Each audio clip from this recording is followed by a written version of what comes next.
My name is Eleanor Hayes. I am 69 years old, a widow, and I live quietly in Seattle, Washington. For most of my life, I was a wife, a mother, and a bookkeeper at a small supply store. I thought the hardest part of my story had ended when I buried my husband Robert, but I was wrong. The real test came the week after my son's wedding. That morning, when I opened my front door, I saw my new daughter-in-law standing there with a stranger who carried a heavy briefcase. She smiled with politeness, but not with warmth. The man walked straight to my kitchen table and set down a thick folder. Across the top of the first page were the bold words, "Power of Attorney." I did not touch it. I let the steam rise from my teacup and kept silent. My silence unsettled them, but they did not know that silence had always been my strongest weapon. Inside my mind, one truth burned bright. Robert had left me $52 million hidden in a trust that no one else knew existed. Before his last breath, Robert pressed my hand and whispered, "Do not tell them, not yet. One day, you will understand why." Standing in my kitchen, looking at that folder, I finally understood. The day my daughter-in-law arrived with a lawyer, expecting me to hand over my life with a pen stroke, was the day my story truly began. If you have ever felt underestimated, overlooked, or quietly dismissed, then you already understand why this story matters. This is not only about money, it is about dignity, patience, and the armor that silence can provide. My husband's final gift was not just wealth, it was protection. And this is the story of how I learned to wear it. The wedding of my only son, Michael, should have been one of the brightest days of my life. I ironed my best navy dress, polished my shoes, and told myself that love would carry me through the awkwardness of being the widow who now walked alone. The church smelled of lilies and floor polish, the kind of shine that turns every step into a whisper. Guests hurried past with gifts and cameras, their laughter rising like music I was not part of. An usher checked his clipboard and guided me to table 14 in the reception hall. When I arrived, I realized I had been placed behind a column wrapped with flowers. The vase in the center was tall enough to block my view of the dance floor. From where I sat, I saw only fragments and edge of the cake, a corner of the head table, the hem of a gown passing by. I told myself a seat was only wooden fabric, not a judgment. Yet deep down I knew what it meant. Across the room, Samantha's mother, Margaret, glowed like a queen. She was placed near the cameras, her laughter filling the space as if she owned it. Photographers circled her table. She raised her glass, and every eye followed. I lifted my own glass quietly, careful not to draw attention. When the first dance began, the column cut the view completely. I could hear the applause, the music swelling, but I could not see my son's smile. I leaned left, then right, searching for a glimpse until I gave up and sat straight. Smiling into the flowers felt safer than showing how much it hurt. Later, when it was my turn to give a toast, I kept it brief. I spoke of Michael's first toolbox and the day he learned to keep the bubble between the lines. The room offered polite claps, nothing more. I sat quickly, relieved it was over. In that moment, I realized invisibility does not always mean absence. Sometimes it means being present, but ignored. Many of you watching may know that feeling being placed just out of sight at a celebration you helped make possible. That night, I chose silence as my shield. I let the cameras focus elsewhere. I smiled, but inside I carried the weight of years, decades of sacrifice, of saying no so that others could say yes. And as I watched the room from behind that wall of flowers, I promised myself one thing. If ever my strength was tested, I would not let anyone reduce me to decoration again. After the wedding, when the noise of celebration faded and my house returned to its quiet rhythm, I thought of Robert.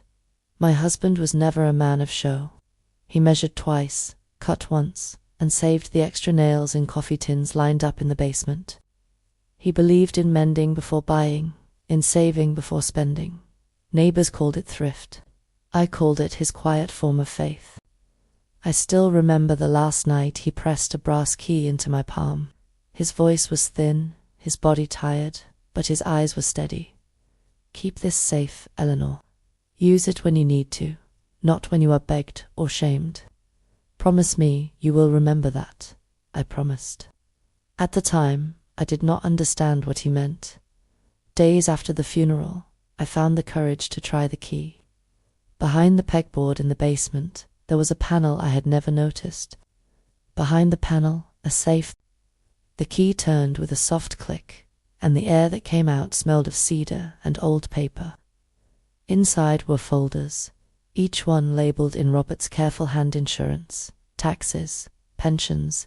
On top rested a blue folder, inside a letter. "My dearest Eleanor," it began. "If you are reading this, then I am no longer beside you. I have prepared what I could, and the rest is your judgment. This is armor, not bragging." The pages that followed revealed numbers I had never imagined. $52 million. Decades of savings, investments, and quiet discipline had grown into a fortune. He had placed everything into an irrevocable trust in my name alone. Claws as strong as steel guarded it. No one could touch it without proof of my incapacity. I sat on the old workbench and let the truth settle. Robert had lived simply, patching fences and clipping coupons while quietly building a fortress. I brushed my hand over his signature and felt both love and sorrow. He had kept this secret not to deceive me, but to shield me. His last lesson was written not in sermons, but in legal documents. Protection can be humble, strength can be silent. That night, I returned the folder to its place. I whispered thank you to the shadows and promised Robert I would wear the armor when the day came. I did not know how soon that day would arrive. 3 mornings after the wedding, the doorbell rang while the kettle sighed on the stove. When I opened the door, Samantha stood there in a cream coat, polished smile fixed in place. Beside her was a man in a grey suit carrying a leather briefcase. He handed me a card before I could even ask his name. "Andrew Clark, attorney at law." "We thought it would be helpful to go over a few protective documents for you," Samantha said, as if she were doing me a favor. Her tone was light, but her eyes were measuring every detail of my face. I let them in because manners do not expire. I set 3 cups on the table and poured black tea. Samantha thanked me, but never tasted hers. Andrew opened his briefcase and laid out a folder in the center. Across the top, in bold type, it read, "Power of Attorney and Healthcare Proxy, Mrs. Hayes." Andrew began with practice confidence. "This is a standard set of documents. They allow your son and his wife to assist with financial and medical decisions should the need arise. It is really best practice for seniors who live alone. Jenna's husband is asking about the money we borrowed for the venue." "It's temporary," Samantha whispered. Andrew said if Eleanor signs, Michael can consolidate everything. We can roll the cards, clear the wedding, pay the retainer. I just need her to stop being difficult. Difficult, that was the word. Margaret clicked her tongue. Difficult is what people call a woman with boundaries. The boutique is behind 3 months. The landlord wants certified funds and your student loans. They're about to come due again. I stood behind the newspaper rack, hidden but listening. My pulse slowed, not from fear, but from confirmation. Now I knew why the urgency. It was not about my health or safety. It was about their debt. Samantha's voice broke. "I never planned to beg an old woman. I am not a thief. I just need a door to open." Margaret's reply was cool, practiced. "You will apologize. You will smile. You will use the word care. It softens everything." I stepped back quietly, letting their words harden into memory. Story, Part 3. The unmoving line, lines 1 to 90. They did not see me, and I did not want them to. There was no need for confrontation. I had heard what mattered. Inside the pharmacy, the clerk asked if I wanted hearts or flags on my stamps. Flags, I answered. I wanted the kind of symbol that says firm, steady, unchanging. As I walked back to my car, I repeated Robert's advice in my mind. Silence is not weakness. It is waiting for the right question from the right person. What I had heard in that parking lot proved I was right to wait, right to hold my line. I drove home slowly, the strip of stamps tucked in my wallet like a quiet promise. My armor was not theory anymore. It was necessary. A few days later, Samantha and Michael returned, this time without Andrew. She carried her phone like it was a shield, and Michael trailed a step behind her, shoulders bent. I had already set 3 cups on the table. Habit dies slowly, but my hands stayed folded in my lap. We have talked it over, Samantha began smoothly. Family should not need lawyers to love one another. This can be simple. A notary could come Friday. It would be quick. A kindness to you. She listed the documents again. Durable power for finances, medical decisions, a short list of assets that would be easier under one hand. She spoke as if my life were a math problem waiting to be solved. I raised my palm gently, the way a crossing guard stops traffic. Why the hurry? I asked. She laughed lightly. Life is a hurry. No one plans a fall. Why me alone? I pressed. Because Michael is your only child. Because you seem tired. Tired. The word pretended to be concerned, but it carried insult in its pocket. I turned to Michael. Have you read these papers? He hesitated. Andrew has. I trust him. He does this all the time. I stood and went to the hutch. From the second drawer, I pulled the blue folder David had labeled. I set it on the table, squared its corners with my fingers, and laid a notary ribbon across the top. Robert provided for me in ways you cannot imagine, I said. You can take care of each other, but I do not need anyone to take care of me. The room went still. Samantha's smile faltered. Michael's shoulders sagged as if a tire had lost its air. I slid a card onto the table. In clean black letters, it read, I never signed documents presented without counsel. All communications go through my attorney. Drafts must be provided 48 hours in advance. That is my boundary, I said softly. It is not up for negotiation. Michael looked down at the table. Samantha lifted her cup, but did not drink. I held my silence until it grew heavier than any speech. When they finally rose to leave, I walked them out with steady steps. Later belongs to those who respect today, I said as they crossed the porch. The wind lifted the maple branches like small flags.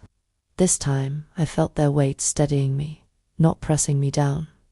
The following Sunday afternoon, Michael returned alone.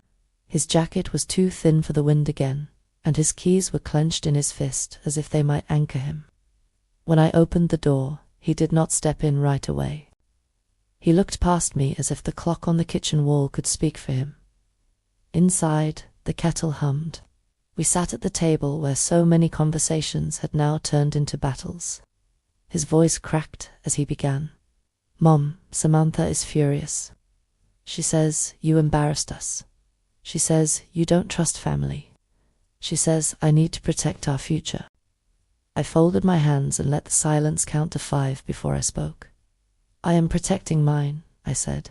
And in time, that protects yours too. He rubbed his forehead. She will not let it go unless she signs something. Anything. I will not, I answered plainly. His eyes filled with confusion and shame. Why does this feel like war? Because peace built on surrender is not peace, I said. You worry about losing face.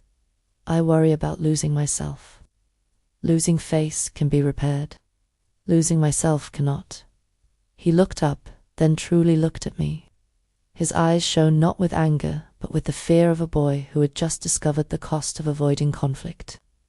She says, I'm weak if I don't make this happen. You are not weak for refusing harm. I said weakness. is knowing a thing is wrong and doing it anyway. He let out a long breath, shoulders sinking. What should I tell her? Tell her the boundary is firm. Tell her I have counsel. Tell her love without consent is controlled by another name. He flinched but nodded. And if she leaves me, then you will face loss honestly, not by stealing safety from your mother. For the first time in weeks, he reached toward my hand, though he stopped halfway. I wanted to close the distance, but I held my stillness. Boundaries are not just for strangers. Sometimes they are the only gift a mother can give her child. When he stood to leave, the keys in his pocket no longer rattled. His spine was straighter, and though my heart ached, I knew the lesson had finally begun. The following week, I met David Lawson at his office, a small bungalow with lilacs blooming by the porch. Inside, he laid out the final stack of documents like a map. One by one, I signed what strengthened me. The deed placed into the trust, the medical directives updated, the will reinforced with a no-contest clause. A notary pressed her seal onto the pages, each red stamp blooming like a small sun. When it was done, David closed the binder with a quiet satisfaction. Eleanor, you did everything right. People confused loud with strong. What you did here, that is real strength. I carried the binder home and placed it in Robert's safe. The brass key clicked steady as a heartbeat. For the first time in months, I felt the house breathe with me. The walls seemed taller, the air lighter. That evening, Michael stopped by again. He looked tired, worn down by arguments I had not witnessed. He sat at the table, silent at first. Finally, he whispered, "Mom, I don't know what to do anymore." I reached for the words I had practiced. "I love you, I will not sign, and I will always answer when you call me with respect." He stared at me, then nodded slowly. Something in his eyes shifted. Not victory, not defeat, but understanding. For once, he saw that my refusal was not rejection, it was protection. As night fell, I brewed 2 cups of tea, one for myself and one for Robert's memory. I placed his old plaid shirt on the chair across from me. The fabric still held the faint trace of soap and cedar. I touched the cuff and whispered, "The armor you left fits." The maple tree outside rustled as if in agreement. I understood then that my silence was no longer about hiding. It was about standing tall without shouting. This is what I want you to remember as you listen to my story. Boundaries are not walls that keep love out. They are fences with gates that open only for the right reasons. If this story touched your heart, take a moment to like, share, and subscribe. And tell me in the comments, have you ever had to hold your line, even against people you love? I read every word, and I promise your voice matters here. Because in the end, real strength is not in the noise you make. It is in the steady hand that signs only in the right place.